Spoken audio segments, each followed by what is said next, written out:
Presidente Zims halau encontro com estudantes nebe Fonda Laisne participa em formação e a Cuba durante Fulantolo.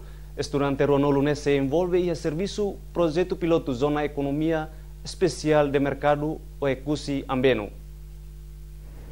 Reunião com estudantes Ruanulo nebe Fonda Laisne tuir formação agricultura urbano no suburbano e a Cuba, onde estava motuk ideias, onde bolohicas estudantes hirakne ba serviço e a projeto piloto Zona Especial de Economia Mercado Social o Ecusi Ambeno.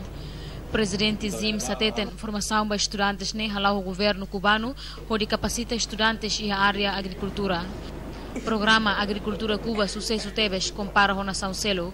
Maria Alcatiri afirma a cooperação hanesan se continua halau onde desenvolve área agrícola. O objetivo agora é para halau o programa piloto e o Ecusi e depois aprender e a prática a experiência em Ituatá, Fulantolo, Fulanem. E depois, então, seria para o serviço, mais servir ao serviço edil, de potencial temos para a agricultura urbana, agora está lá algo tira, mas potencial pode dele para a agricultura urbana. Estudante será promete a tu contribuir para o desenvolvimento da agricultura, tua experiência nebe serreta em Cuba. E a Cuba, estudante será aprende com o ensaio aqui animal, criação centro formação viveiros no selo tá. Agricultura urbana e suburbana.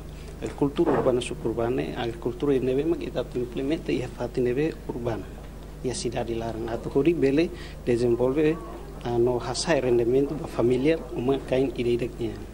Organização no sistema atau desenvolve o primeiro o piloto e o ecossistema kami hetan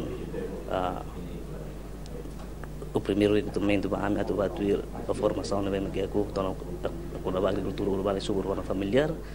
Tuir plano estudante irakne se halau serviço e a zona especial economia mercado social o Ecusi Ambeno para ajudar a comunidade a dia a dia sistema agrícola e o Ecusi Ambeno.